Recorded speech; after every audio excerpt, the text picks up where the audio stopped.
tous, bienvenue à cette soirée, à ce webinaire de dentisterie avec Dr. José Marcoux. Mon nom est Hélène Perra, je suis diplômée promo 99 et j'ai l'heureux bonheur d'être l'animatrice de cette conférence. Ce soir, ça porte sur la dentisterie 101. Alors, les sujets que José va aborder, on va parler de le vocabulaire, comment nommer les structures, comment numéroter les dents, le nombre de racines selon le type de dents, comment se reconnaître sur une radio, dans quel sens qu'on est sur une radio dentaire. Y a-t-il d'autres points, José, que tu veux couvrir ce soir? Si jamais ça va super vite, puis on n'a pas de questions, on pourra regarder un petit peu des instruments de base, mais d'après moi, on va être pas pire. Parfait. Quelques petits points avant de débuter. Alors, nous allons sauter le mois d'avril. Absolument, on en fait là, la routine un peu, là, on est un peu la ligue du vieux poil de la dentisterie. On ne fera pas de webinaire au mois d'avril. On va aller directement au mois de juin. Au mois d'avril, de mai. De mai. Au mois d'avril, c'est le congrès de la MVQ. José va présenter, donc on vous invite à nous voir en chair et en os, à venir au congrès, à aller voir José, à venir. Moi, je vais être dans un kiosque. Donc, puis c'est vrai, j'ai une conférence aussi. Donc, venez nous voir. Oui, ça va être le fun, ça va faire changement du webinaire.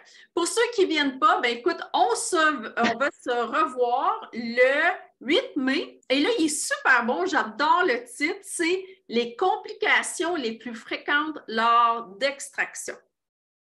José, donc vous allez recevoir, je vous rappelle comment ça fonctionne. Si vous vous êtes inscrit, si vous nous regardez là, c'est que vous êtes inscrit à un moment donné avec une adresse courriel. D'ici 48 heures, vous devriez recevoir l'enregistrement puis l'invitation pour le prochain webinaire à l'adresse courriel avec laquelle vous vous êtes inscrit. C'est beau? On continue. La saga Mediloop, est-ce que tu veux dire un petit... Oui. Juste, il y a beaucoup de nouveaux ce soir, là, pour ceux qui ne savent pas, c'est que José est allée dans un congrès de dentisterie à Vegas, à Reno, à Nevada, c'est ça? Oui. Et elle a rencontré un super fournisseur de lunettes, de grossissantes de chirurgie. On croyait pouvoir les faire venir au Québec. Il y a eu beaucoup de tractations, de discussions, blablabla. Et là, c'est comme on est en train d'accoucher de rien, finalement. Ils nous ont ghostés. Alors, voici... C'est une grossesse nerveuse. Oui, grossesse nerveuse. Alors, voici ce que José vous propose. Fait que c'est ça, j'ai relancé la personne plusieurs fois, là, ça n'aboutit pas. Là, fait que je suis désolée, j'abandonne un petit peu le projet des loups. Fait que j'ai des gens qui m'envoient encore des courriels à ce sujet-là. Fait que pour le moment, je n'ai pas vraiment de filon. Par contre, au mois de mai, je vais participer à un congrès humain ici à Montréal, de dentisterie humaine. Et puis, donc, j'espère pouvoir peut-être rencontrer des fournisseurs locaux.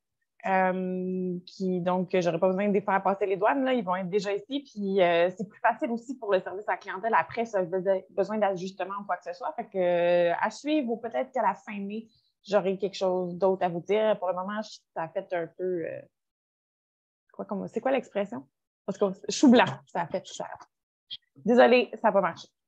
Bon, ben écoute, tu aurais quand même beaucoup essayé. Ouais. On a même fait un formulaire en ligne pour les intéressés. Super! Je voudrais dire aux gens que José va passer son board. Elle a passé la partie théorique. Il reste le board partie pratique à faire le 15 juin à Vegas. Fait qu'on est de tout cœur avec toi. Il paraît que c'est un examen qui est vraiment difficile parce qu'il faut que tu te tant d'heures pour faire plein de procédures. Fait qu'on est avec toi. Merci. Ce soir, nous avons beaucoup de gens, des techs, des étudiants qui ne sont peut-être pas familiers, mais au niveau de la formation continue, vous savez, c'est un webinaire, ce sont des webinaires gratuits qu'on organise. On fait ça un petit peu le plus rapidement possible. C'est vraiment un service auprès de la communauté quasi bénévole. Alors, on n'a pas l'approbation RAISE, on ne soumet pas les formations RAISE. Donc, cette formation-là ne peut pas être reconnue auprès de la TSAC, elle n'est pas reconnue. Pour l'OMVQ fait confiance au bon jugement des vétérinaires. Donc, ce soir, étant donné qu'on ne va pas parler d'un produit, on va parler vraiment de médecine dentaire, vous allez pouvoir mettre le crédit dans votre dossier de formation. Continue, vous n'avez pas besoin, on n'émet pas de certificat, donc prenez note, prenez la date, puis mettez ça dans vos choses. Avant de poursuivre, clarification pour la tarification. Donc, José offre son équipe, parce qu'ils sont plusieurs à se déplacer en clinique. Bien, je veux dire, ils ont toute une équipe en dentisterie. Il y a la tarification au niveau, bien, il y a le service en personne qu'elle se déplace, qu'elle va vous expliquer dans quelques minutes, mais aussi le service virtuel. Donc, je voulais juste clarifier. Il y a le coût pour une interprétation d'une radio, si vous envoyez un cas à José, c'est 60 par, là, la question c'était est-ce que c'est par radio, est-ce que c'est plus comme par condition, c'est comme plus par dent, là, si vous Par pouvez... décision, mettons. Par décision, c'est ça. Et 132 pour une consultation virtuelle, ça peut être par courriel ou par téléphone. Super important de donner le signalement de l'animal parce que ça aide après ça si ça se transforme en consultation ou en chirurgie. Et aussi, finalement, un petit rappel qu'il y a un nouveau numéro de téléphone pour joindre l'équipe de dentisterie d'Yvette Mobile. C'est le 514-793-3895. Ça va être aussi dans l'infolette. Je vais faire un rappel. C'est disponible du mardi au vendredi. Si c'est vraiment urgent, textez urgent parce que ben, ils sont parfois en train de faire des procédures. Et c'est Mélissa qui va vous répondre. Mélissa étant la technicienne certifiée qui travaille avec José. Oui. Donc, je crois que j'ai fait tous les points. José, je te laisse expliquer comment ça fonctionne, un peu comment réserver tes services, parce que là, ce soir, il y a quand même plusieurs nouveaux avec nous. Oui, parfait. Donc, nous, on se déplace dans Montréal, une grosse partie de la Montérégie, puis jusqu'à Laval. Si vous avez besoin de nos services en dehors de ça, au cas par cas, là, on peut se débrouiller pour y aller, un frais de déplacement qui s'ajoute, mais inquiétez-vous pas, on vous couvre quand même. Donc, a priori, là, si vous êtes dans les zones régulières, je me déplace les vendredis pour voir le patient en consultation interne une première fois pour examiner sa gueule avant de le mettre sous anesthésie. Ça va me donner le temps de faire un plan, de faire un estimé puis de discuter avec vous. C'est des petites choses à prévoir avant l'anesthésie, avec une cardio, prise de sang, thorax s'il y a lieu, etc. Et puis, donc, puisque je peux faire un examen, prendre mon temps, etc., bien, des fois, j'arrive à faire un estimé le plus précis possible. Ça reste qu'il y a toujours des surprises, là, mais ça me permet de prévoir les coûts, disons, au meilleur de mes capacités. Si les clients acceptent suite à cette consultation-là, bien ensuite, vous faites juste une autre quête. Puis les mardis, mercredis ou jeudis, je peux me déplacer avec mon équipe dans votre clinique et faire la chirurgie qu'on a choisie sur place chez vous. On est quand même pas mal autonome. Là, j'ai mes techs avec moi. Donc, on arrive, on fait son petit examen pré-op du patient le matin, on installe tout notre stock, on s'occupe de l'anesthésie, on s'occupe de la dentisterie, on réveille le patient, puis une fois qu'il est thermal, on vous le redonne. Donc, à part quelques petites questions à gauche, à droite, là, on se gère très bien tout seul pour que vous ayez le moins de choses à faire possible là, pendant la procédure. Fait qu'à la fin de la journée, je vous transfère le patient pour que vous sachiez ce qui s'est passé. Et puis, vous avez juste à le remettre au client ensuite. Je vous fais tout un beau rapport que vous pouvez donner tel quel au client. Là, fait que là, vous n'avez pas trop de paperasse. Puis, avec photo, radio, etc., toute la totale. Puis, s'il y a des réévaluations, la première évaluation est incluse dans le prix. Donc, je peux me déplacer, vérifier les points de suture ou s'il y avait d'autres choses de particulier, sans problème. Puis, c'est ça. Si vous avez des questions, vous pouvez toujours m'écrire par courriel. Ça me fait absolument plaisir de répondre à toutes les questions. Puis, donc, on a eu la discussion l'autre fois ça me fait toujours plaisir de répondre à vos questions, mais si vous me demandez de prendre une décision sur un cas, comme le meilleur exemple, c'est quand je reçois une radio puis vous me demandez est-ce que je l'extrais ou non, bien là, je trouve que ça implique un petit peu plus mon opinion puis ma conscience professionnelle. Là. Fait que là, j'aime mieux qu'il y ait une trace, qu'il y ait un rapport puis qu'il y ait des frais, là, mais c'est quand même 60 $, c'est pas non plus la fin du monde là, pour un client là, si vous êtes mal pris en chirurgie.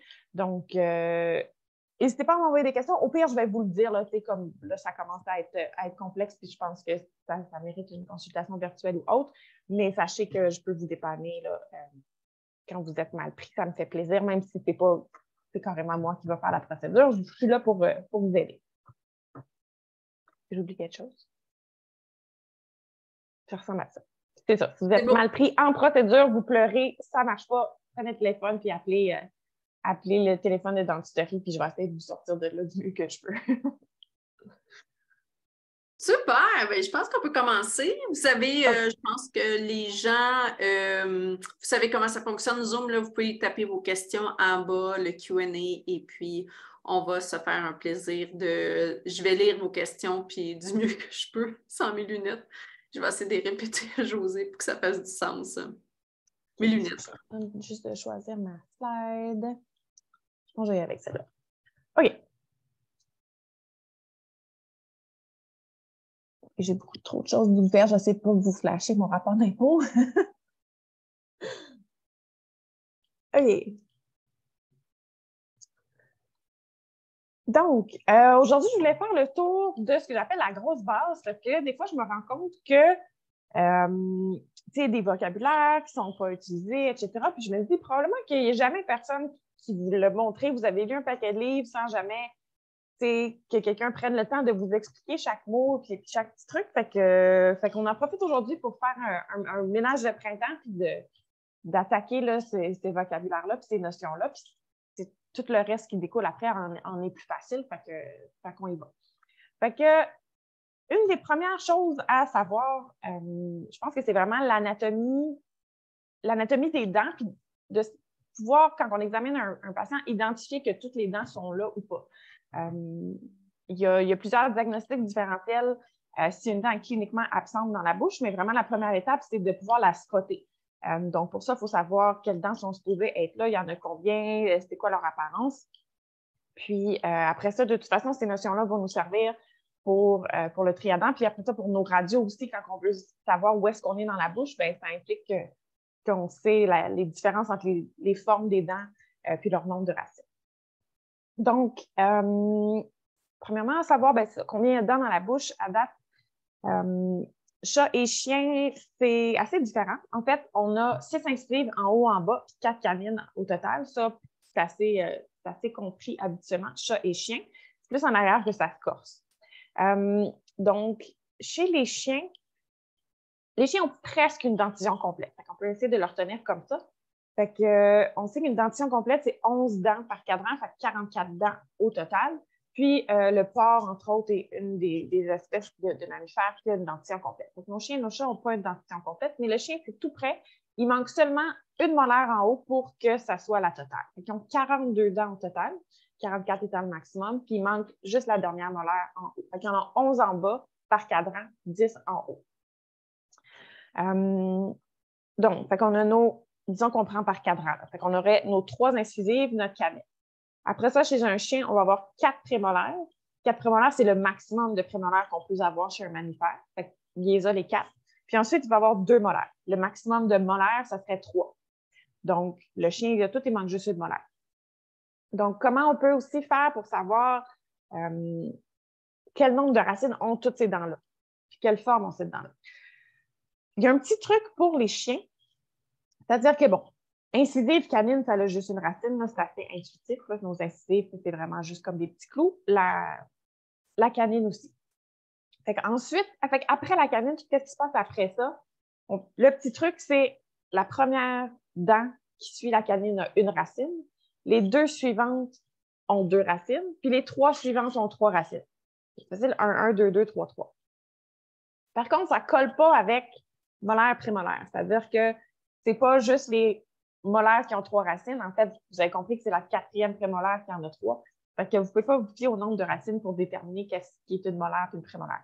D'ailleurs, j'avais fait une recherche quand j'étais dans mes boards. Pourquoi il y a des dents qui s'appellent des molaires puis pourquoi il y a des dents qui s'appellent des prémolaires? Puis, c'est qui c'est qui décide que c'est une prémolaire puis une molaire? Puis finalement, je pense que j'ai même pas trouvé la réponse à ma question. Fait que faites juste retenez-le, sachez qu'il n'y a pas de logique. Puis dépendamment des espèces aussi, on a comme standardisé au travers de toutes les espèces pour dire justement qu'il y a 4 prémolaires puis 3 molaires.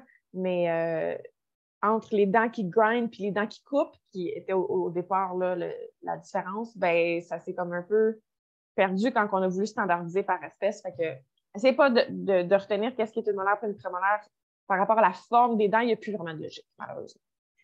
OK.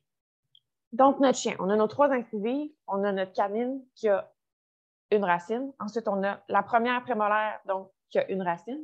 Les 2 prémolaires qui suivent en ont 2. La dent qui suit, qui se trouve être la 4e prémolaire, a 3 racines, puis donc, les 3 dernières dents qui se trouvent être la 4e prémolaire, puis les 2 molaires, ils ont toutes 3 racines, eux autres. Fait que les molaires en haut, ils ont 3 racines. L'autre petit truc dont je me sers des fois, c'est qu'au mandibule, il n'y a pas de dents qui ont 3 racines. Parce que dites-vous qu'une 3 racines, ça prend un trépied. Parce que les racines sont divergentes chez nos carnivores. Fait qu'au maxillaire, il y a de la place pour faire un trépied, tandis que le mandibule étant étroit, il n'y a pas de place. Fait que si vous voyez les dents 3 racines, on est forcément au maxillaire. Je pense qu'il y a une petite question. Oui, une petite question. Les prémolaires sont présentes dans la dentition déciduale? Oui. On va les regarder après la charte des dents de lait. Là, de ce que je vous parle, c'est des dents d'adultes, mais oui, je vais vous dire un petit secret. Je ne connais pas par cœur ma charte de dents de lait. J'en traite tellement rarement des choses, il va falloir que je regarde avec vous. Je suis tout le temps confuse. En tout cas, je vais vous expliquer la petite twist, là, pourquoi je suis tout le temps mélangée, là, mais je ne peux même pas vous le citer par cœur. Dites pas ça au collège de dentisterie, ils vont m'enlever mon board. Fait que, bon, maxillaire de chien, 1, une racine, 2, 2 racines, les 3 racines après. Puis, donc, la grosse carnassière, la plus grosse dent triangulaire, qui est la plus évidente dans la bouche, ça se trouve être la PM4 en haut. On va regarder des images après, ça va peut-être vous rentrer un petit peu plus. Au mandibule, encore une fois, pour le chien, fait que toutes nos dents ont 2 racines. Fait encore là, il n'y a pas de logique de dire qu'une molaire, ça en a 2 ou 3, oubliez ça. Toutes nos prémolaires vont en avoir 1 ou 2. Fait que on a encore nos 3 incisives qui ont une seule racine. On a encore notre canine qui a une seule racine. Ensuite, on a dit qu'il y avait 11 dents. Fait que le maximum possible. Fait qu'il y a 4 prémolaires et 3 molaires. Fait que si on prend toutes les dents en arrière de la canine, c'est habituellement ceux-là qu'on mélange, dites-vous que la première prémolaire puis la dernière molaire, fait que les 2 extrémités, ils ont une seule racine, puis tout le reste en a 2. Fait que déjà, ça aide un au bout, le reste en a juste 2. Puis, si on veut reconnaître où est-ce qu'on est dans la bouche, la molaire 1, c'est notre autre carnassière. Fait que l'autre grosse dent dans le cadran. Fait qu'en haut, notre carnassière, c'est la PM4. En bas, c'est la M1. C'est pas mélangeant du tout. Puis c'est vraiment la plus grosse, là, c'est notre première molaire. C'est elle qui a une forme différente des autres. Je dois avoir une image quelque part. Elle n'est pas parfaitement de côté, là, mais ça va nous donner ça. Donc, on a nos 3 incisives au maxillaire. On a notre canine, une seule racine. Ensuite, notre première prémolaire, une seule racine. Nos 2 prochaines prémolaires ont 2 racines.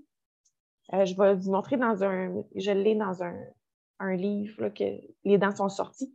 Ensuite, notre PM4, qui est notre grosse dent qui coupe, qui est notre carnassière, qui est notre 4e prémolaire, qui a 3 racines, puis les 2 molaires qui suivent ont 3 racines exactement. J'ai dit 2 racines, je voulais dire 3. Je pense que j'ai fait un lapsus. Fait que 1, 2, 2, 3, 3, 3. Puis au mandibule, donc on a nos petites incisives qui ont une seule racine. La canine a juste une racine. Donc, ensuite, on a notre première prémolaire, une seule racine. Dernière molaire, une seule racine. Toutes les autres, entre les deux, ont 2 racines. Les 4 premières sont des prémolaires parce que le bon Dieu a décidé que le gars qui a inventé la numération a décidé que 4 prémolaires, c'était le maximum de dents. Fait que le maximum de prémolaires. Fait que les 4 premières dents sont des prémolaires et donc ces 3-là ont 2 racines, sont très semblables. Puis notre molaire 1 chez le chien, c'est la grosse dent. Il y en a qui l'appellent un château là, parce qu'elle a comme 3 pics, qui est notre première molaire. Ensuite, on a une deuxième molaire, 3e. Je vais vous switcher d'écran. Je vais aller vers mon livre qui est ouvert, mais pas à la page, celui-là. Ah, c'est parce que j'ai trop de pages ouvertes, mais c'est parce que j'ai des aides-mémoire dans tout ça. OK, voilà.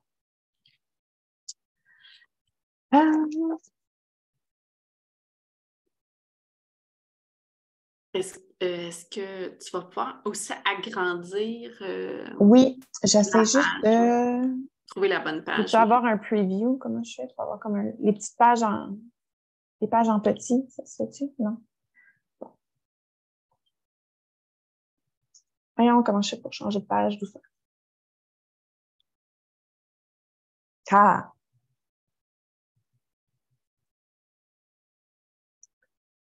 Donc, ici, c'est notre maxillaire. Je suis désolée, il est comme dans un sens que j'aime pas, mais c'est pas moi qui l'ai goûté. Mais ça vous donne une idée des formes des dents, là, incluant les racines qui sont pas cachées par là. Fait qu'on a nos incisives, nos petits clous, on a notre canine. Ensuite, première prémolaire, une seule racine. 2 prochaines prémolaires, 2 racines. 4e prémolaire, qui est la grosse dent. Croyez-moi, les 3 racines, c'est juste qu'ils sont comme tournées vis-à-vis comme ça, là. Puis ensuite, bon, eux autres aussi sont tournés vis-à-vis. On a la M1 qui a 3 racines, puis la M2 qui a 3 racines. Aux mandibules, nos 3 incisives, notre canine. Ensuite, la première dent qui a une seule racine, la dernière dent qui a une seule racine, tout le reste en ont 2. Il n'y a pas de place pour avoir 3 racines aux mandibules parce que là, c'est étroit, puis je ne pourrais pas avoir un trépied. Fait que les 4 premières dents s'appellent des prémolaires parce que c'est comme ça. Notre grosse dent qui est différente des autres, c'est la molaire 1. Et puis ensuite, les 2 autres qui suivent, c'est M2 et M3. Puis, ce que j'aime beaucoup de ce livre-là, c'est qu'ils ont pris la peine de photographier les dents sous tous leurs angles. Et c'est un des seuls livres que j'ai vus qui ont fait ça. Attendez, ils les prennent une par une à quelque part. J'ai comme pas ma table de matière. Est-ce que tu pourrais nous dire, répéter le nom du livre, s'il te plaît? Ah oui, que je ne l'ai pas dit du tout. C'est le BSAVA. Fait que c'est les British Small Animal quelque chose. Mais presque, ils ont une série de livres sur chaque sujet, dentisterie, anesthésie, chirurgie, blablabla. Leur livre de dentisterie est relativement récent, je pense que c'est édition 2018 ou 2019. Je le trouve très user-friendly. Souvent, les gens me demandent si vous aviez un livre à acheter en dentisterie, qu'est-ce que ça serait? Lié sur ma shortlist, je l'aime beaucoup. Fait que c'est Manual of Canine and Feline Dentistry and Oral Surgery. Ah. Mais je pense que vous le voyez peut-être dans le haut de l'écran. Bon, je pense que ça va être ça. Bon, fait que nos incisives, une seule racine, nos canines, une seule racine. Fait ici, ils sont photographiés sous plusieurs angles. Là. Fait que notre PM4 qui a 3 racines, que je vous disais tantôt, vu qu'elle était comme photographiée vraiment de profil, là, mais il va y avoir 2 racines mésiales, donc rostrales dans la bouche, puis une grosse racine au distal. Puis elle est photographiée ici de tous les côtés, ce que je trouve vraiment intéressant parce que des fois, on a de la misère à se figurer quand on regarde la radio, elle est faite comment là-dedans, là, mais étant donné qu'on les voit rarement en un morceau, pas dans un animal, c'est-à-dire que quand on l'extrait, on la coupe. Donc, c'est rare que je peux vous la montrer en 3D. Là. Donc, j'aimais bien ces images-là ici, là, vraiment photographiées sur toutes ces coutures. Puis, on a la M1 qui est la molaire juste à côté, qui elle aussi a 3 racines, mais est faite comme dans l'autre sens par rapport à la PM4. C'est-à-dire que la PM4, donc ça ici, ce serait la surface qui fait face à la joue. C'est-à-dire que si on lève l'animal, on voit la dent comme ça ici. Fait qu'on a une grosse racine en arrière, puis 2 petites en avant. Tandis que la M1, si je soulève la joue, c'est ça ici que je vois. Fait que j'ai 2 petites racines face à la joue et une grosse face au palais. Fait que c'est comme si ma PM4 est comme ça, puis ma M1 est comme ça. Fait que les racines n'ont pas la même configuration, une par rapport à l'autre. Fait qu'à la radio, ils ont l'air vraiment différents, ces 2 dents-là. Encore une fois, tantôt, on va les regarder. Puis la M3, en fait, est exactement comme la M2, est juste plus petite. Est-ce que tu vois beaucoup, est-ce qu'il y a de la variation entre les races? Il y a des variations, c'est-à-dire que les chiens peuvent avoir des racines surnuméraires une fois de temps en temps. Fait qu'une racine à 2 dents va décider d'en avoir 3. C'est assez rare que des dents à 3 racines décident d'en avoir 4. Pas impossible, mais c'est plutôt les dents à 2 racines qui décident d'en avoir 3. J'ai rarement aussi vu des dents à 1 racine qui décident d'en avoir 2. Fait que c'est plus comme c'est ça. Les 2 décident d'en avoir 3. La forme est assez conservée. La variation qu'il peut avoir, c'est les racines fusionnées par contre. Fait que la M3 chez le chien, puis la M1 chez le chat, on en parlait tantôt. Des fois, les racines sont fusionnées, des fois, non. Mais puis le nombre de dents peut varier. Là, j'ai évalué un petit Yorkie la semaine passée. Cette semaine? Semaine passée? On est lundi, semaine passée. tu sais, il y avait un paquet de dents absentes, il manquait, c'est 6, c'est 5, c'est 11. Il a décidé de faire ça un peu freestyle. Mais tu sais, c'est la dent qui était absente au complet, c'est pas que les dents sont déformées. Fait que d'habitude, les dents gardent pas mal la shape qu'ils devraient avoir. C'est plus fréquent des dents absentes que des dents surnuméraires, mais les dents surnuméraires, ça se peut. Fait que dans les dents surnuméraires, un chien peut décider d'avoir 7 incisives. J'ai même déjà vu 8. Mais 7, c'est pas super rare. Ça se voit de temps en temps. J'ai même un crâne qui a 7 incisives. Sinon, c'est plus les chiens qui ont les grands chiens qui ont des longs nez. On dirait qu'ils se sont dit qu'il y avait de la place. Fait qu'ils décident de mettre des dents de plus, là. Fait que les PM1, celle-là, les grands chiens peuvent décider d'en avoir une de plus. Puis sinon, les M3, c'est comme des deux côtés de l'arche, là, ils décident soit au début ou à la fin d'en faire une de plus. Fait qu'une M3 surnuméraire, j'ai déjà vu ça aussi. Fait que les formes des dents restent, les nombres varient. Les chats, c'est beaucoup plus rare. Encore une fois, pas impossible, mais moins fréquent. On est-tu correct pour les nombres de racines des dents? Est-ce que je passe au chat? Pour l'instant, on n'a pas de commentaire, pas de questions. Imaginez-vous pas. Y a-t-il un petit chat quelque part dans ce livre-là? Je ne l'ai pas comme feuilleté. Non, ça a l'air que non. Ils ont fait juste le chien, ils sont dans mes poches. Ben non, c'est marqué feline en haut. Il doit bien avoir. Il y a des chats un petit peu, mais comme ils n'ont pas. Tu sais, j'ai pas la même charte version chien. Par contre, ils montraient.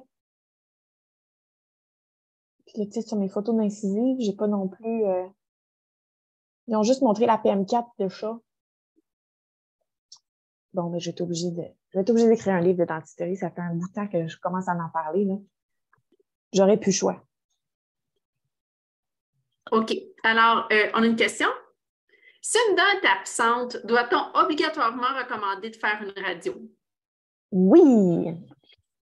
La raison pour laquelle c'est important, ben, je vous ai dit tantôt, il y a 5 différentiels qui peuvent expliquer qu'une dent est absente.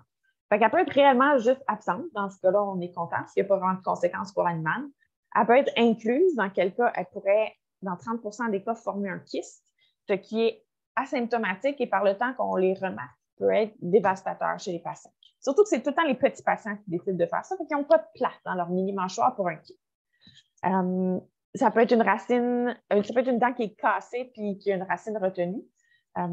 Ça peut être aussi une dent qui est tombée toute seule. Mais il y a déjà comme 2 de ces 4 différentiels-là qui nécessitent une intervention de notre part.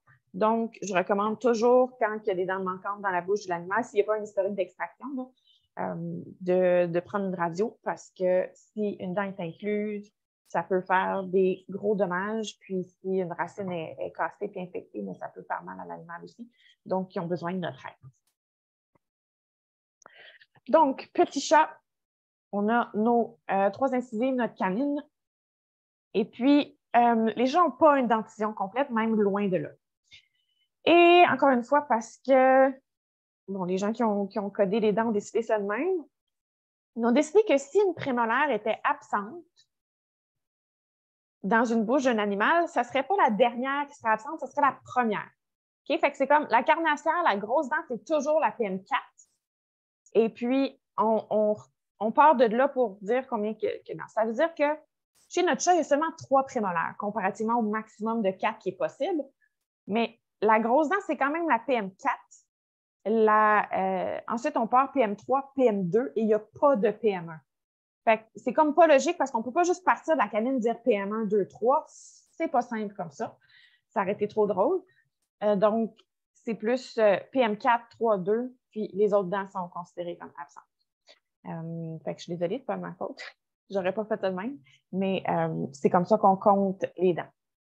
Et puis, le chat ayant juste une molaire, ça, c'est la M1, c'est-à-dire que M2 et M3 n'existent pas chez le chat. Puis, la M1 est comme à 90 degrés par rapport à la PM4. Quand on ouvre la bouche du chat, ça se peut qu'on ne la voit pas du tout. Donc, il faut vraiment comme ouvrir la bouche puis regarder par le palais pour voir si elle est absente ou pas, parce que souvent la lèvre, ça ne sera pas suffisant pour nous dire si cette dent est absente. Fait que là, c'est notre PM4, M3, 2.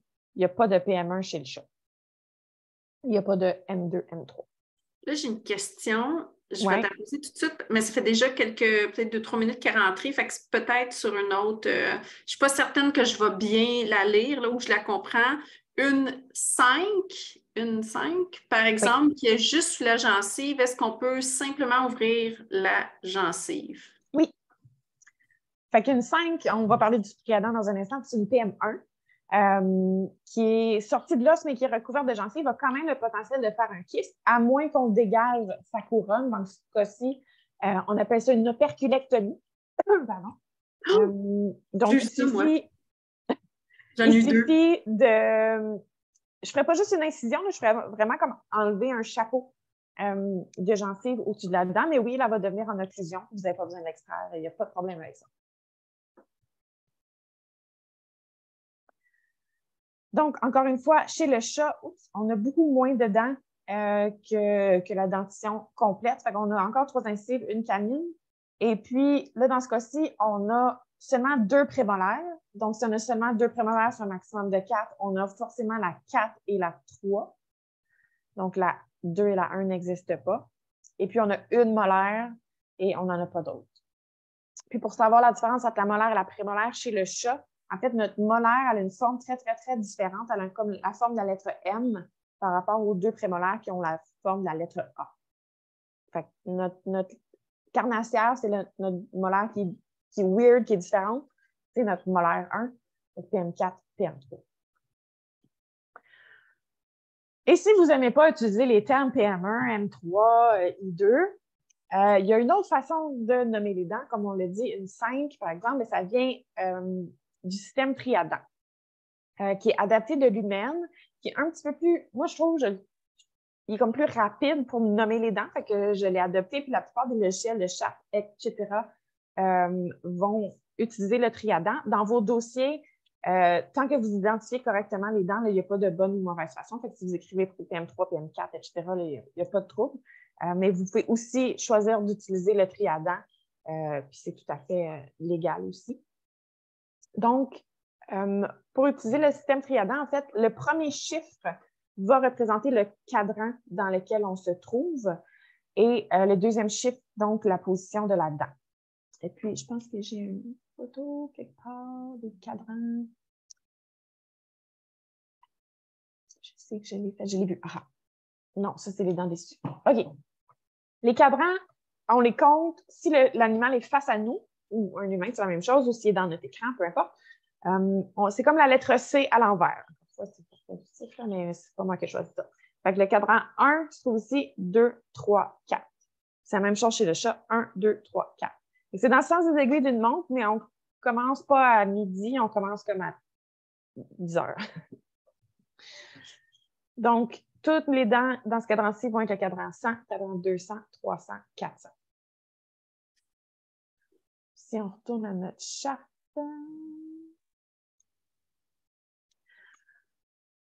Donc, pour les incisives, c'est assez facile. Fait que la première dent, c'est la 1, ensuite la 2, la 3.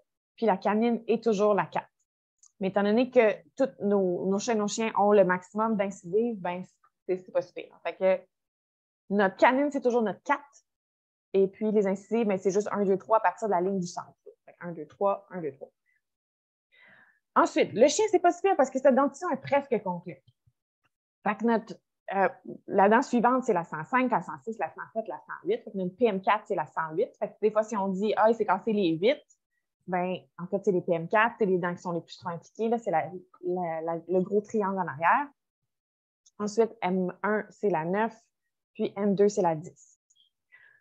En bas, ça se rend jusqu'à 11 parce que c'est la dentition complète. Fait que là, quand on a un animal qui a une dentition presque complète, le triadan est assez intuitif. Il faut juste comme apprendre à s'habituer à faire les combinaisons. Mais là, chez le chat, vu que tantôt, je vous ai dit, la dentition n'est pas complète, on a skippé des dents, ben, c'est un petit peu plus funky à utiliser. Donc, nos incisives, c'est la même chose, c'est-à-dire qu'on a notre incisive 1 qui est notre 101, incisive 2 qui est notre 102, incisive 3. La canine est toujours la 4. Mais on a dit que on commençait toujours de la PM4 puis on recule en comptant. Là. Fait que c'est un peu la même chose pour le triadan, c'est-à-dire que notre PM4, c'est toujours la vitre. Fait qu'en fait, je pense que les PM4 et les M1, c'est comme les carnassières qui sont très conservés parmi les espèces. Là. Fait que nos animaux ont toujours une PM4. Fait que la prémolaire 4 va toujours être la 108, même chez notre chat. Fait que là, on recule 107, qui est notre 3, 106, qui est notre 2, puis il n'y a pas de 5 chez le chat. On a notre petit M1 qui est notre 109. Même chose aux mandibules. Là, on serait dans le cadran 400, là, si on a fait le tour du patient. Donc, on se rappelle que notre grosse molaire, qui est notre grosse carnassière, c'est notre 409. En fait, la carnassière se trouve à être la même chez le chien, la 409. 409, mais on ne partira pas de la canine pour dire 5-6. En fait, on part de la PM4 qui est de la 8, la PM3 qui est la 7, puis il n'y a juste pas de 6 ni de 5 chez le chat au mandibule. Puis c'est vraiment juste, le triadan, c'est de le pratiquer puis de prendre l'habitude, puis une fois qu'on l'a, ça va vraiment vite. C'est un petit peu plus court à dire, parce que ça veut dire une 208 à place de dire une prémolaire 4 maxillaire gauche. Ça va un petit peu plus rapide qu'on parle, mais à part ça, ça n'a pas tant d'avantages. Si vous voulez continuer avec l'ancienne numération, il n'y a pas de problème. Sinon, je voulais vous parler de mésial distal. J'ai un beau dessin quelque part, il faut juste le trouver. Aha! L'autre petite chose, quand on parle des dents dans la bouche, on ne parle pas de rostral et distal, en fait, on parle de mésial. C'est-à-dire que, étant donné que les dents sont un peu sur une arche, ne sont pas en ligne droite vers en avant, c'est-à-dire que les dents tournent. C'est-à-dire que la surface qui est face à la joue se trouve être ici en avant, mais ici, elle se trouve être sur le côté. Fait que les surfaces des dents se mettent à tourner comme ça. Donc, quand on veut parler de l'avant de la bouche, ou en fait de la surface qui est, on va dire, au centre de l'arche, ça va être en direction mésiale, puis vers la queue ou vers le fond de la bouche, elle se trouve être distale. Elle saler mon crâne avec cette incisive. Donc, je peux dire, par exemple, que l'incisive 3 est mésiale à la 4, ou je peux dire, par exemple, que la surface ici de cette incisive 3, c'est la surface distale de ma dent. La surface mésiale de l'incisive 3 va être cette surface ici. Ou si je parle des deux racines de ma PM4, par exemple, je vais dire que ce sont les racines mésiales, qui sont les deux petites, et la racine distale, qui est la grosse, qui est vers le fond de la bouche. Fait que mésial, distal, c'est un terme, ça, je trouve que c'est quand même apprécié quand vous le mettez dans votre dossier, là, c'est plus clair que rostral, distal, parce que rostral, ça ne s'applique pas vraiment dans la bouche. Puis même chose, on ne dit pas médial, on va dire palatin ou lingual quand on veut parler vers le centre du patient. Donc ça, c'est quand même plus intuitif, là, vers le palais ou vers la langue. Palatin, lingual. Et puis, le côté de la dent qui fait face aux joues, ça se trouve être le côté buccal. Donc, si je reprends dans mes positions de mes racines, je vais pouvoir dire que ma PM4 a deux racines mésiales. Il y en a une qui est mésio-buccale et l'autre qui est mésio-palatine, avec une grosse racine distale. Par contre, pour ma M1, que je vous ai dit qui est tournée de l'autre côté, je vais avoir deux racines buccales et une racine palatine. J'ai une racine qui est mésio-buccale et une qui est disto-buccale. Est-ce que c'est clair? Est-ce que je passe à autre chose après? Ça, je pense que c'est quelque chose que il y a des gens qui n'ont jamais eu l'explication puis qui continuent d'utiliser les mauvais termes. Je pense que personne ne s'est jamais assis pour leur montrer. Puis le triadan, c'est quand même plus récent là, dans les cours de MedVet. Voilà, j'espère avoir fait un petit refresh aujourd'hui. On a un OK, on n'a pas de questions, on n'a pas de commentaires. Bon, j'allais voir quoi d'autre que j'avais prévu. Ah, OK. Fait qu'on va utiliser ces notions-là maintenant pour se repérer quand on regarde des radios.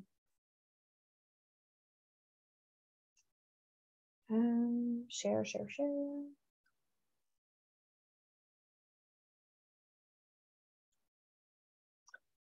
Ça ici.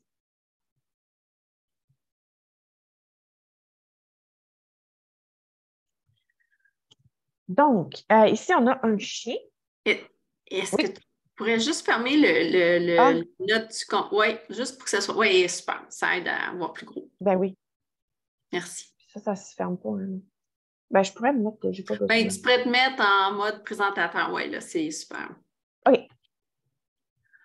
Donc, si on regarde ces radios-là, ben là, maintenant qu'on a tout révisé, on devrait être capable de se repérer par rapport à qu'est-ce qui est l'avant, l'arrière ou qu'est-ce qui est médial, distal, puis qu'est-ce qui est gauche-droite. C'est-à-dire que, bon, ici, on a nos incidés, fait que c'est facile à reconnaître. On a des dents à une racine, de 6 dents symétriques là, qui suivent, puis on a nos grosses canines. Fait que eux autres, je pense que c'est assez intuitif d'habitude. Pour connaître qu'on est au maxillaire, c'est facile parce qu'ici, on voit toutes les circonvolutions des cornets nasaux. Puis, on a les deux grands trous noirs qui sont les fissures palatines, qui sont les deux trous qui existent dans le palais ou dans l'os du palais. Donc, il n'y a pas ça du tout au mandibule. Fait que si on voit qu'il y a quelque chose d'osseux dans le milieu du patient, ça n'a pas le choix d'être le museau. Donc, ici, on peut se repérer qu'on est au maxillaire, puis ici, c'est toutes nos incisives. Mais là, si on va du côté des prémolaires, là, ça se corse un petit peu. C'est-à-dire qu'on a notre grosse canine ici. Donc, pour savoir, bien, en fait, sur cette radio-là, savoir qu'est-ce qui est l'avant de la bouche et qu'est-ce qui est l'arrière. Si on voit la canine, c'est assez facile de se dire, bien, ça, c'est des prémolaires, ça a deux racines. Donc, forcément, des prémolaires, ça ne peut pas être des incisives. Si ma canine est là, bien, ça veut dire que le museau du chien est à droite. Donc, on a notre première prémolaire qui a une seule racine. Ensuite, on a nos deux prémolaires qui ont deux racines. Puis notre quatrième prémolaire, mais qui a 1, 2, 2, 3, 3, 3. Mais on a notre PM4 ici, qui a donc deux racines ici, puis une grosse racine ici. Donc, ici, on s'en va vers le fond de la bouche parce qu'on s'en va vers les dents à trois racines. Puis, vers le devant, on a les dents à une racine. Puis, on est au maxillaire, encore une fois, parce qu'ici, on voit les cornets nasaux du patient. Ici, on a la même radio, mais juste un petit peu plus caudale encore, parce que mon chien était grand, je ne pouvais pas avoir tout son maxillaire sur une seule radio. Donc, ici, on a nos M2, M3, non, M1, M2, pardon. Donc, nos autres dents à trois racines, mais qui sont tournées par rapport à notre PM4. C'est-à-dire que notre PM4 a deux racines au mésial, une racine au distal, tandis que notre M1 a deux racines au buccal et une au palatin. Fait qu'on a une racine ici, une racine là, une au palatin comme ça. Fait qu'on a notre PM4 comme ça, puis on a notre M1 comme ça. Puis notre M2 qui est comme une mini-version de la M1.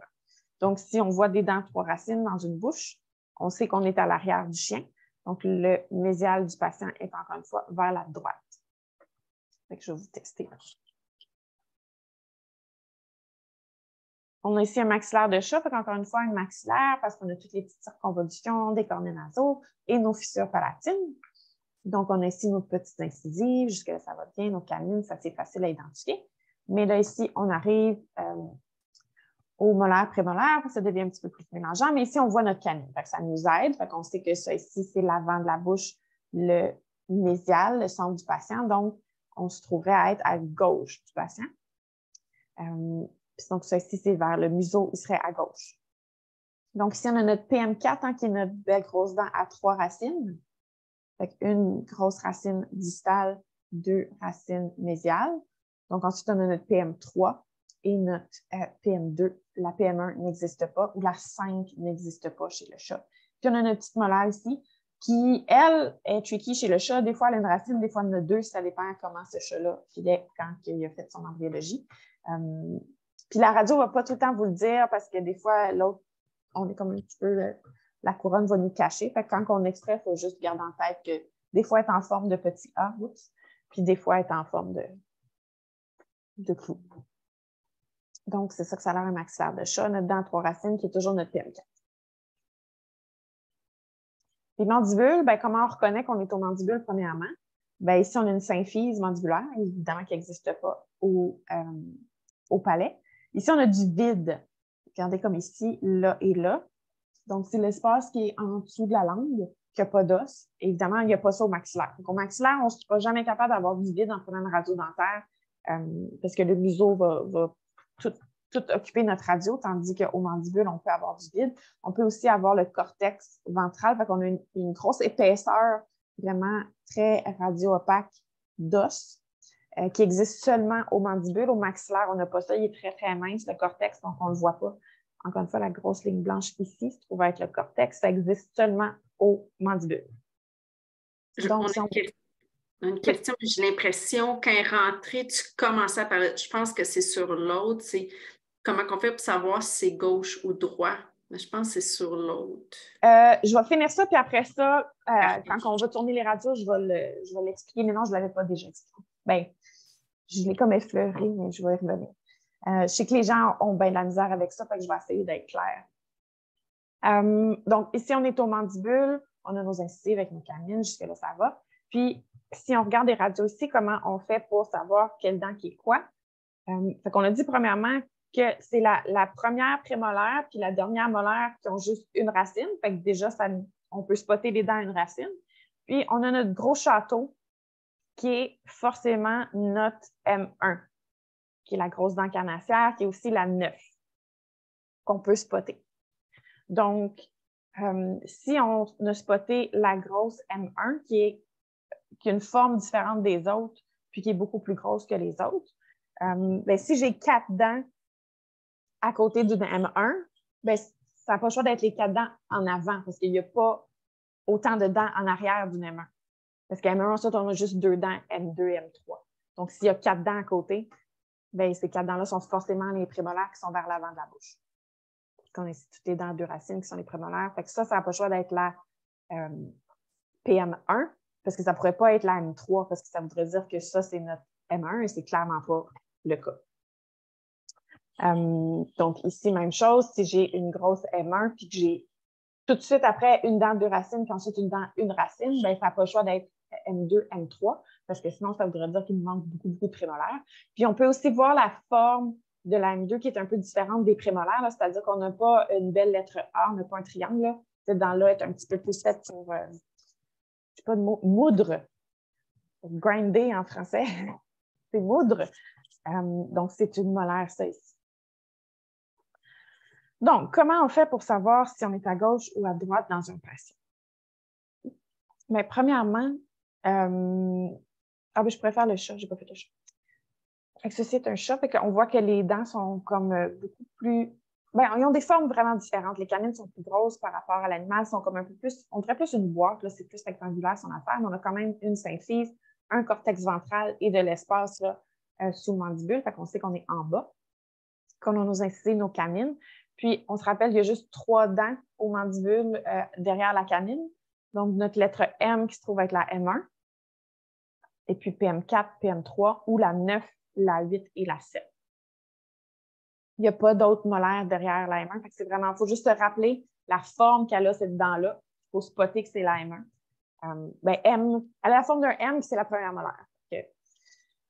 Puis, évidemment, il n'y a pas de dents à 3 racines au mandibule. C'est trop étroit, ça fitterait. OK. Comment on fait pour savoir si on est à gauche ou à droite?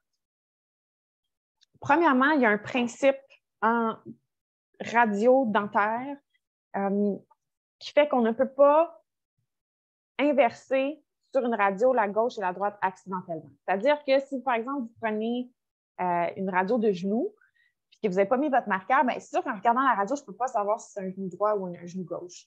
Parce que je ne peux pas savoir, par rapport à mon patient, est-ce que j'ai mis la cassette médiale à mon genou ou la cassette latérale à mon genou et le tube médial ou latéral, c'est-à-dire que je peux avoir tourné mon patient d'un côté ou de l'autre pour avoir pris ma radio. Donc, je ne peux pas savoir s'il n'y a pas de marqueur, si c'est gauche-droite. Dans la bouche, on ne peut pas faire cette inversion-là. C'est-à-dire que la cassette est toujours dans la bouche et le tube est toujours à l'extérieur de la bouche. Parce que le tube, il ne fit pas dans la bouche de l'animal. C'est-à-dire qu'il y a juste un sens dans lequel je peux prendre mes radios obliques. Fait que jamais est-ce que, même s'il n'y a pas de marqueur, je peux toujours savoir à cause de mes dents qui sont comme asymétriques, là. Pas asymétriques, mais c'est-à-dire sont différentes en avant et en arrière, qu'on est à gauche ou à droite. T'sais, c'est comme si je monte une radio de thorax, bien, vous êtes capable de savoir est où la tête du patient et où l'abdomen parce que c'est différent. C'est un peu la même chose dans les dents. Il faut se rappeler qu'est-ce qui est en avant et qu'est-ce qui est en arrière. Mais on ne peut pas se tromper gauche-droite parce que vous ne pouvez pas intervertir le tube et le capteur vous ne pouvez pas mettre le tube dans la bouche de l'animal, c'est impossible. Donc, si je regarde cette radio-là ici, et puis on a parlé tantôt, on va premièrement repérer qu'est-ce qu'on connaît. Fait ici, on est au maxillaire parce que je vois des cornets nasaux, ou en tout cas, je ne vois pas un cortex ventral et de l'air. Qu'est-ce que je peux reconnaître aussi sur ma radio? J'ai une grosse canine ici, puis j'ai une dent à 3 racines ici. Donc, fond de la bouche, dent à 3 racines, canine, on est à l'avant de la bouche. Fait que donc, on sait que mon museau n'a pas le choix d'être à droite. Là, je suis dyslexique juste pour les gauches-droites. Je pense que c'est 6 de la population. Fait que je vais essayer très fort de ne pas me tromper pour ne pas vous mélanger. Là, mais... Fait que la droite, côté passager, la droite serait ici. Fait que le museau du patient serait ici. Le fond de la gueule serait à gauche. Le logiciel qui développe vos radios va toujours vous présenter vos radios dans un montage labial qu'on appelle, c'est-à-dire qu'ils vont toujours vous les présenter dans le sens comme si le chien sortait de l'écran et vous regardait, comme le crâne que je vous ai montré tantôt, qui n'est pas dans cette présentation-là. Donc, il ne va jamais changer la gauche et la droite. Donc, si ça, c'est l'avant du patient et que le museau est ici, bien, ça n'a pas le choix d'être, et que le patient me regarde, ça n'a pas le choix d'être la droite du patient. Ça fait-tu du sens ou est-ce que vous voulez plus de dessins? Ça me fait plaisir d'en faire plus si ce n'est pas clair. C'est sûr que moi, dans ma tête, c'est clair, ça, puis je l'utilise à tous les jours, là, mais je veux vraiment que vous ne soyez pas gênés. C'est le temps, là. Pour l'instant, on a une question, on va la garder tantôt parce que c'est sur un autre sujet. On a 2 commentaires. Okay. C'est clair, parfait. Est-ce que d'autres? OK. Fait que si c'est clair, je vais juste refaire un exemple. Donc, ici, on a une canine. Non, pas clair. Comment le logiciel place la radio? Tu peux-tu juste... Oui. C'est-à-dire que vous pouvez tourner une radio, vous pouvez faire une rotation de la radio, mais vous ne pouvez jamais faire un effet miroir de la radio. Parce que votre capteur, la plupart de vous utilisez un capteur direct. Là. Fait qu'il y a une surface qui capte, puis l'autre que vous avez votre fil électrique, etc. Fait que c'est impossible pour vous, malencontreusement, d'inverser votre capteur de bord, parce que si vous irradiez toutes vos puces électroniques, vous allez le voir sur la radio tout de suite. Fait il n'y a aucune façon que vous pouvez inverser le sens de la radio. Puis, étant donné que vous ne pouvez pas mettre le tube dans la bouche du patient, il y a toujours une seule direction dans laquelle vous pouvez prendre vos radios, c'est-à-dire le film est à l'intérieur de la bouche du patient, puis le tube arrive de l'extérieur. Puis si vous êtes à gauche du patient, ça va donner ça. Puis si vous êtes à droite du patient, ça va donner ça. Donc, l'image va être miroir l'une de l'autre, puis le logiciel, là, il sait, il va le placer tout seul. Fait que quand vous faites la rotation du patient et que vous savez que vous êtes au maxillaire et que vous placez les couronnes du patient vers le bas, comme si on avait un chien devant nous qui nous regardait. C'est sûr que quand je souris, mes couronnes du maxillaire sont vers le bas, puis mes couronnes du mandibule sont vers le haut. Ben, si je prenais mon sourire puis que je l'agrandissais comme le Cheshire Cat, j'aurais mes molaires qui seraient comme complètement au bout de l'écran, puis mes incisives plus dans le centre. Ben, si mes incisives sont plus dans le centre de l'écran, elles vont être à droite du patient, puis mes molaires vont être à gauche parce que ça ne peut pas possiblement être le côté... En fait, c'est la droite du patient. Ah, merde, je l'ai faite. C'est la droite du patient parce qu'il est face à moi. Fait que le centre du patient, le museau du patient, il est à droite. Le fond du patient est à gauche.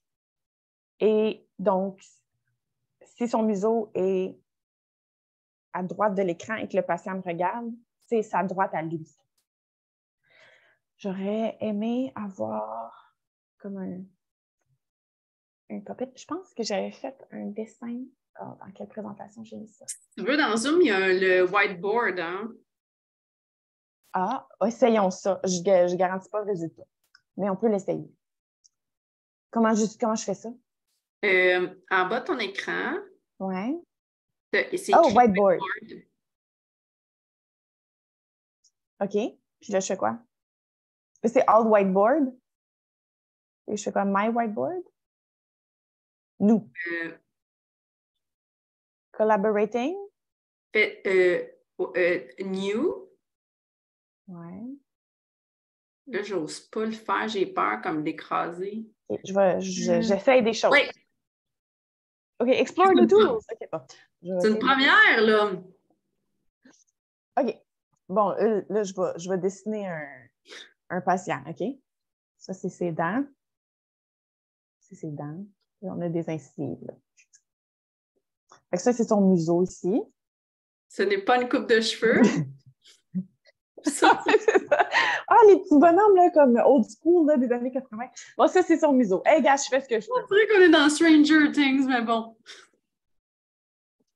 Eh boy, OK. Ça, c'est son mandibule. OK, sa langue est ici. Fait que ça, c'est ses canines. Canines, eh boy, écrire avec ça. T'sais. Si j'avais un stylet, ça irait mieux. Ça, c'est ses canines. Puis là, bon, le patient, il sort de l'écran et vous regarde. Okay? Fait que ça, c'est la droite du patient, on est d'accord? Si le patient me regarde. Ça, c'est la gauche du patient. Là, refais ton curseur. Écris, si tu es capable, écris D puis G. Parce que là, oui. OK. J'ai un trackpad, hein? J'ai même pas de vraie souris. Fait que jusque-là, est-ce que ça va que si le patient me regarde, ça, c'est. Ben, là, je suis en plus. Okay. Là, tu vas prendre, tu vas redresser parce que là, ton jeu, on ne le voit pas. Là, ça a shifté.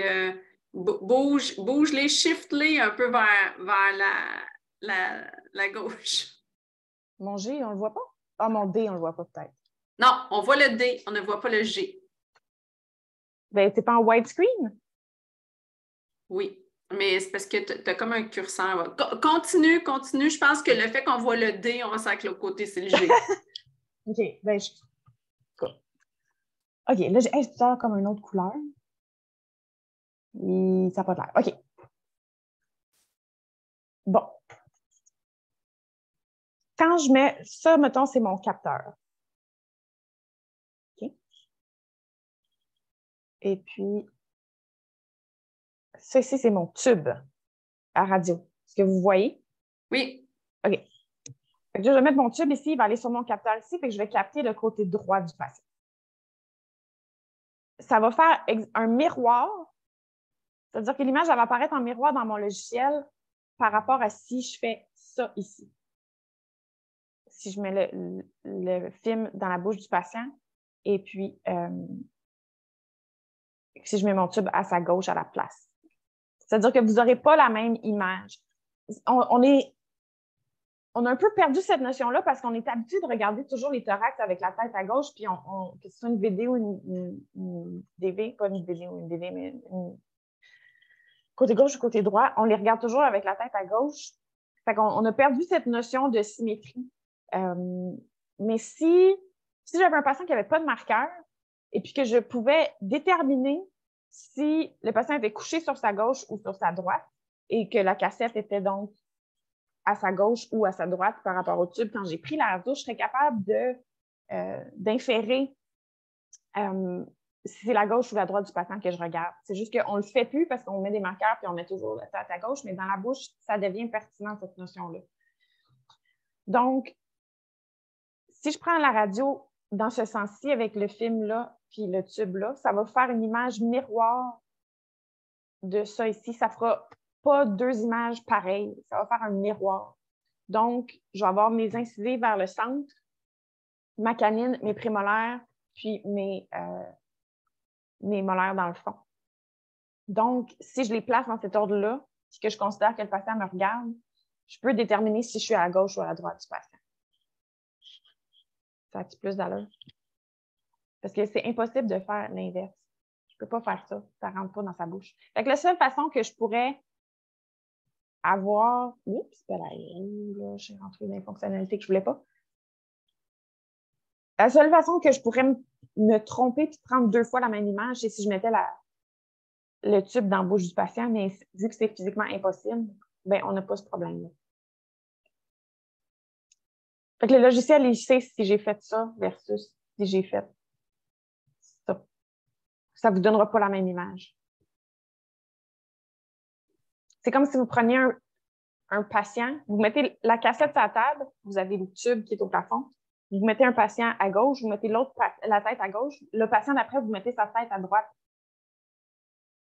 quand vous développez la radio, vos radios vont être miroirs une par rapport à l'autre. C'est juste que nous, on les tourne pour les interpréter, mais si vous ne les tourniez pas, vous pourriez savoir si vous avez pris votre radio à gauche ou à droite, même si c'est un thorax.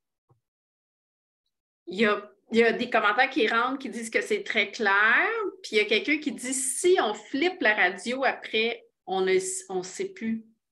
Oui, mais il ne faut jamais faire un miroir. Vous pouvez la tourner, mais si vous la flippez, vous êtes fait. Là, vous risquez d'extraire les dents du mauvais bord. On ne fait jamais un miroir. Le seul temps que ça peut être pertinent de faire un miroir, c'est si vous avez un appareil comme le mien. C'est-à-dire que moi, j'ai des cassettes qui ne sont pas digitales, qui n'ont pas de puce dedans. Et moi, c'est possible de me tromper, de tourner ma cassette de bord et de l'exposer du mauvais bord. Et c'est le seul moment où ce que je pourrais avoir un miroir, c'est si j'avais tourné ma cassette. Mais vous, avec du digital, vous ne pouvez pas tourner votre cassette sans faire exprès parce que si vous l'exposez du mauvais bord, vous allez voir votre quincaillerie sur la radio. Parce que les puces et tout ça, c'est pas. Mais c'est radio opaque. On a une super bonne suggestion aussi de Dr. Lemay. On a déjà fait dans le passé. Là, je ne sais pas si tu en aurais avec toi, mais est-ce que tu aurais des radios puis tu nous fais un quiz? De les tourner, j'ai ça prêt. J'avais fait ça 5 minutes avant la présentation. Pour de vrai? Fait oui. que c'est ça. Ben, merci beaucoup, Marilyn. Merci pour l'intro. Puis je garde, il reste une question, mais c'est vraiment plus un petit truc pratique, fait qu'on va la garder pour tantôt. Question de ne pas battre le fer pendant qu'il est chaud sur les radios. OK. Bon, premièrement, ça se peut que votre logiciel vous sorte ça, parce que la radio n'est pas tournée. Est-ce que votre radio est dans le bon sens? Premièrement, êtes-vous capable de me dire, on est-tu au mandibule ou au maxillaire? Je vais ouvrir le chat, là, aussi. Hein. Oui, là, ça va chauffer. On a cadran 4, mandibule. On est effectivement au cadran 4, mais ça, c'est la question plus avancée. Mandibule, bon, parfait, parce qu'on a de l'air, on a un cortex, on a des courants. Donc, si on veut tourner notre radio dans la bonne direction, puis qu'on sait qu'on est au mandibule, c'est-à-dire qu'on veut nos couronnes vers le haut. Fait que là, je vais dire à mon logiciel que je peux faire des rotations, mais jamais des miroirs, que là, je veux mes couronnes vers le haut. Donc, là, la prochaine étape, que j'ai tourné ma radio dans la bonne direction, puis qu'on sait qu'on est au mandibule, où est le mésial et où est le distal?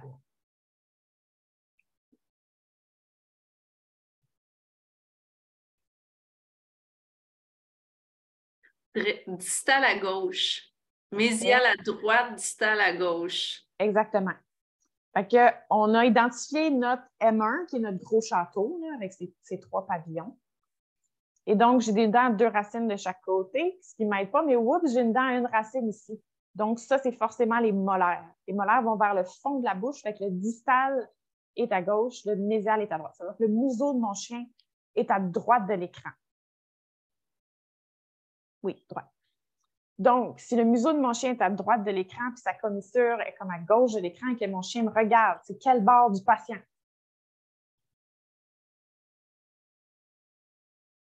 C'est sa droite à lui. Et oui, si on faisait nos chiffres de tantôt, 1, 2, 3, 4, ça se trouve être notre cadran 400. On aurait fait un mini quiz. Ça avait tellement pogné, ça. Tu sais, on l'avait fait au tout début. On avait fait un quiz. On devrait en faire de temps en temps. Je pourrais les programmer. Mais oui, j'avais mon quiz de Noël qui était le fun, mais je pourrais, écoute, j'avais des questions. Non, même avant ça. On prenait juste quelques-unes, juste pour prendre.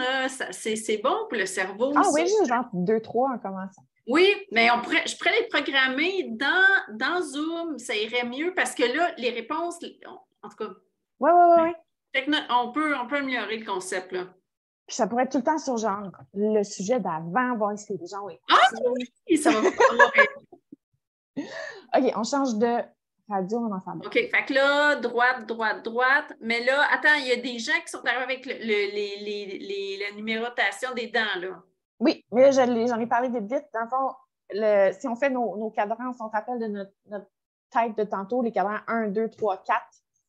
Donc, si on est dans le bas à droite du patient, c'est le cadran 4. Fait qu'on est dans le cadran 400, c'est effectivement ça. Donc, on se rappelle que notre grosse molaire, c'est la 9. Fait qu'on a effectivement la 8 ici, la 9, la 10 et la 11. 11, on ne peut pas aller plus que 11. 11, c'est le maximum de dents. Normalement, là, c'est un patient formé comme du monde. Admettons électrosemblable. OK. Dr. Lemay nous parle de Type Point. Je ne connais pas Type Point, je vais aller voir. Elle dit c'est gratuit puis génial. J'ai l'impression que c'est pour faire des quiz, fait qu'on va investiguer ça puis on va vous revenir. OK, on est où? Bon, premièrement, mandibule ou maxillaire?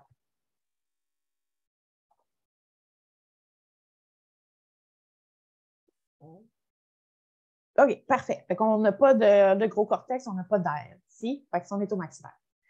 Donc, ça voudrait dire que si... Oups, pareil. Que si je suis au maxillaire, je veux tourner mes couronnes vers le bas.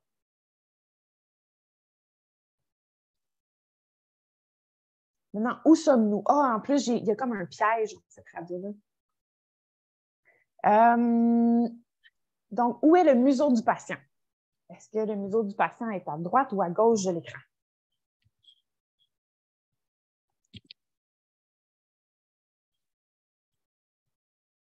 Parfait. Fait ici, on reconnaît notre PM4. Malheureusement, elle est fracturée. Elle n'a même pas la forme qu'elle devrait avoir. Là. Mais on a une autre dent, 3 racines. Une racine ici, une racine là, une grosse racine ici. Puis on se rappelle qu'il y a notre PM4, on a dit on a 2 racines mésiales puis une grosse distale. Puis ensuite, ici, en plus, on a des dents à 3 racines qui n'ont pas le choix d'être le fond de la bouche. Puis là, en plus, ici, on a une surprise, c'est que c'est supposé être une prémolaire 3 qui est supposée avoir juste 2 racines, mais on en a une 3e. Donc, ici, on n'aurait pas pu se fier juste au nombre de racines parce qu'on avait des extras, mais ici, on est familier avec la forme de nos couronnes, puis juste les 2 dents bizarres qu'on ne voit jamais bien des racines, là, en sachant que c'est nos molaires. Fait que c'est nos molaires, le fond de la bouche est à droite, puis le museau du patient est à gauche. Et donc, si le museau est à gauche et qu'on regarde le patient qui fait face à nous, on est de quel bord du patient?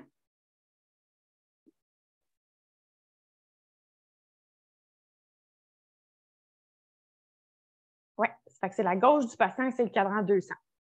Fait que là, en fait, on aurait une 207, 208, 209 et 210.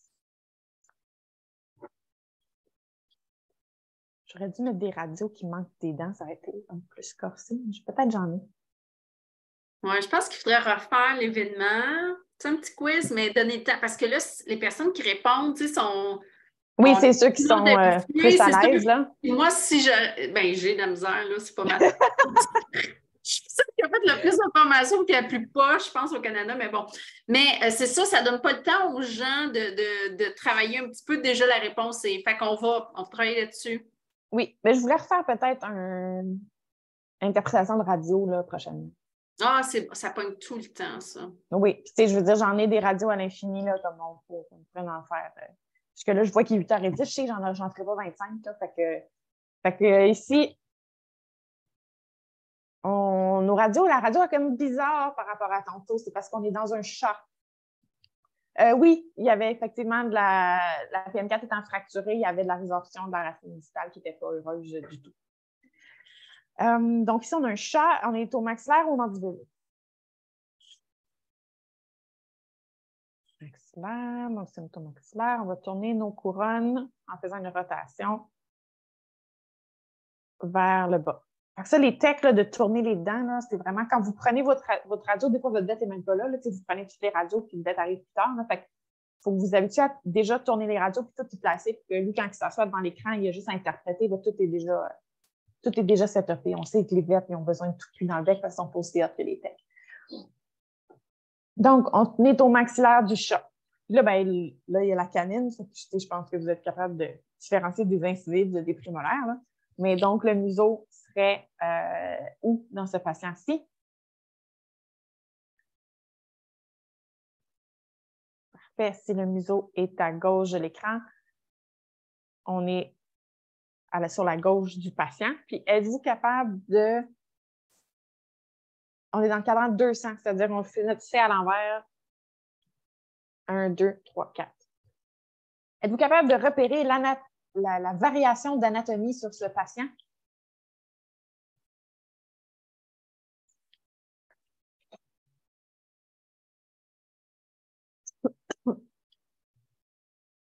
Parfait. Puis, ça serait quoi laquelle et puis comment vous écrivez ça?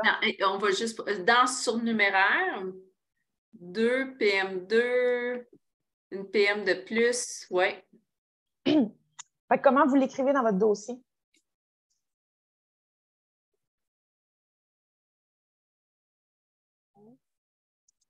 Parfait. Fait que c'est 2 prémolaires, 206, ce n'est pas une 205 parce que la 205, elle n'existe pas. Fait que c'est pas parce que ce chat a décidé de faire une 205, c'est parce que ce chat a décidé de doubler sa 206. Fait que si vous voulez l'écrire dans votre dossier, c'est 206 surnuméraire. Good job. Une petite dernière, je vais essayer d'en trouver une plus. Moi, je peux te poser une question aux gens. Est-ce que vous trouvez, moi, je vois les gens qui répondent, là, c'est nos habitués de la Ligue du Vieux Poil d'antisterie. Est-ce qu'il y en a qui trouvent qu'on va trop vite? On n'a pas le choix parce qu'on est en fin de webinaire, mais est-ce qu'il y en a qui aimeraient, tu sais, qu'on puisse pas voter, mais que ce soit des réponses, que ça soit comme qu'on fasse ça, là, un système où on vous laisse plus réfléchir, là, tu sais, question de. Oui, bon, c'est ça. Moi, ça va vite, là. Ah non, tout est beau. Ah, il y en a qui disent. Mais moi, je suis sûre. Quand moi, je trouve que ça va vite, c'est habituellement. Fait qu'on va essayer de trouver un concept comme ça où que les gens ont un petit peu plus de temps pour répondre. Au pire, on l'annoncera à l'avance. Tu sais, comme ce webinaire-là, on va aller plus vite, puis les gens pourront le réécouter, puis le mettre sur pause s'ils ont besoin. Puis sinon, on l'annoncera quand on fait des webinaires là, tranquilles, puis on prend le temps de réfléchir. J'essaierai de faire peut-être un peu les deux. En tout cas, on prend ça en note. Où est-ce qu'on est? Oh, hey, il manque des dents, celle-là, puis c'est tout croche, cette radio-là. C'est parfait. Ça va être notre dernière, je pense. Puis après ça, je prendrai les questions. Bon, on va commencer. Quelle espèce?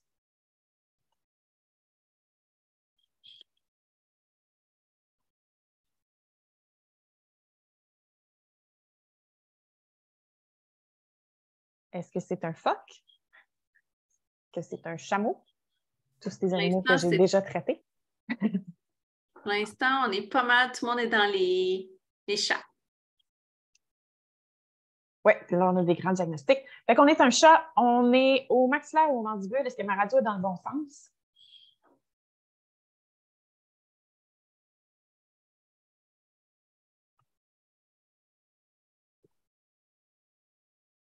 Ah, je vois un petit peu de tout.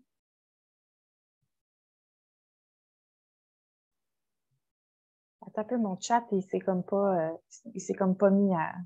OK, mandibule. J'étais comme pognée dans le haut, là. OK, fait que oui, on est au mandibule, on a un cortex ventral ici qui est bien évident, puis on a un petit peu d'air ici.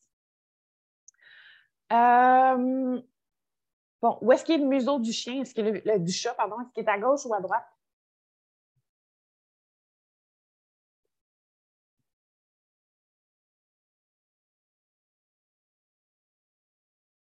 Parfait, il est à gauche parce qu'ici, on a notre dent en forme de M qui est notre molaire. Et s'il y a une dent à côté, elle n'a pas le choix d'être une prémolaire parce qu'il y a une seule molaire chez le chat au mandibule. Et quelle dent est manquante chez ce chat? Vous pouvez me répondre soit le triadan ou le. Je ne sais pas comment. Je pense qu'il appelle ça la numérotation anatomique. Et mon Dieu, là, oui. Donc, ici, si on se rappelle, on en a parlé tantôt, on devrait avoir 2 prémolaires. Il en manque une. C'est quoi son petit nom?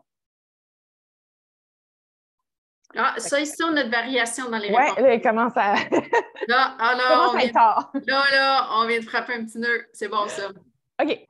Donc, on a dit que notre molaire 1 est en forme de M. Donc, ici, c'est notre PM4. Ici, ça aurait dû être notre PM3.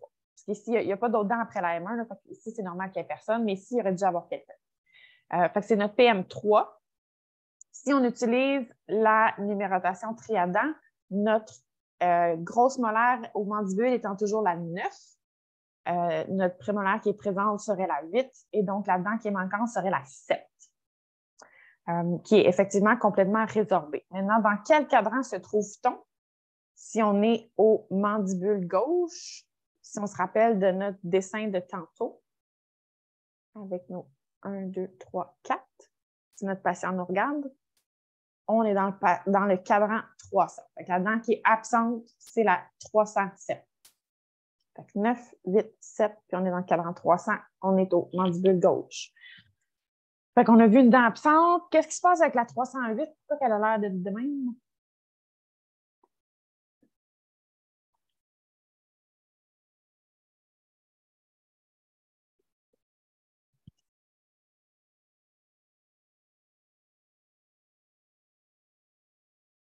Parfait, souffre de résorption.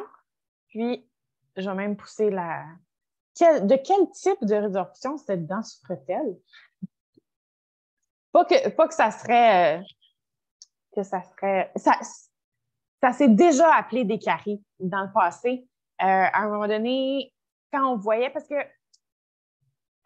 cette apparence-là, cliniquement, ressemble énormément à l'apparence d'une carie en médecine humaine. C'est-à-dire qu'on a un cratère dans l'émail, puis ça accroche un petit peu notre instrument. Donc, je ne sais pas dans quelles années, là, mais au départ, on a appelé ça des caries jusqu'à ce qu'on se rende compte que finalement, c'est comme une pathophysiologie là, qui est complètement différente. Ça n'a rien à voir avec des caries.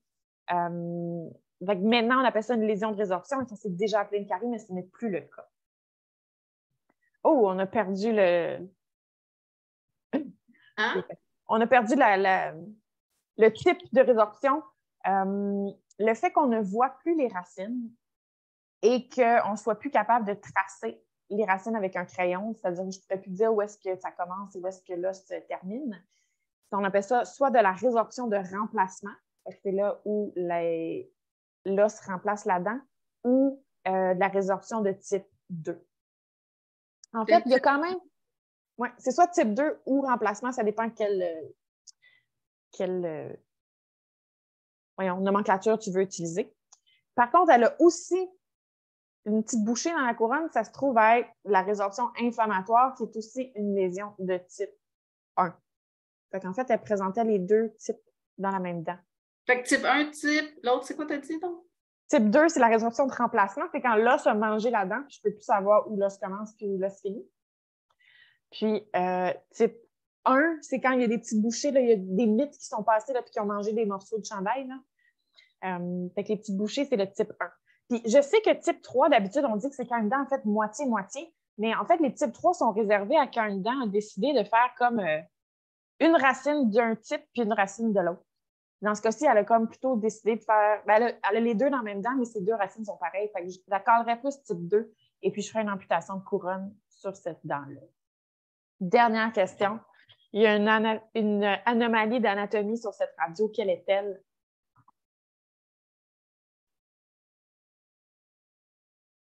Type 1, la couronne remplacement aux racines. Parfait. Je peux-tu mettre des étoiles aux gens? Hein? J'en mettrais une à Dr. Bergeron. Ou peut-être que c'est une tech, je ne sais pas. C'est correct que j'appelle ma tech Dr. Marc.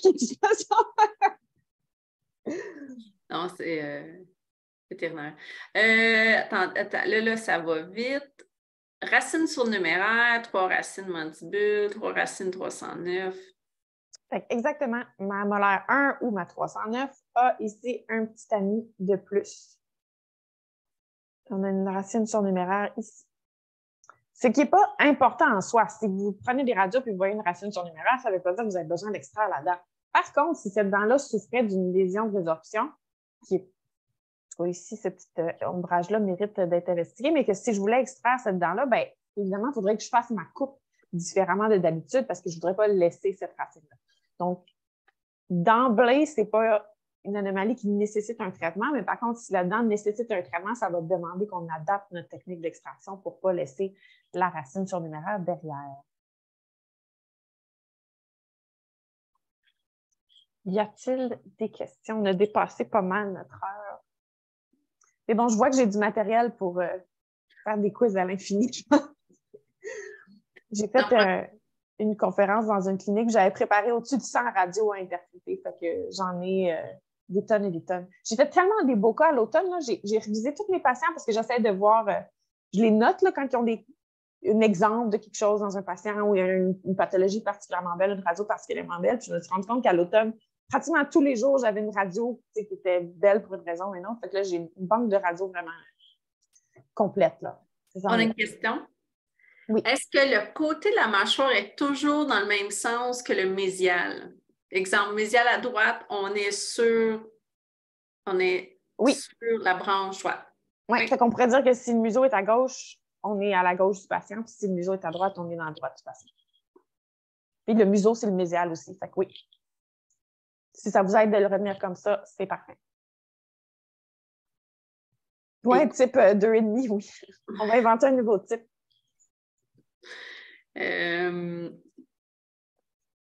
C'était le dernier. On est rendu, on a perdu, mon Dieu, 8h20. Oui, c'est l'heure, comme 7h va passer, c'est l'heure de la bière.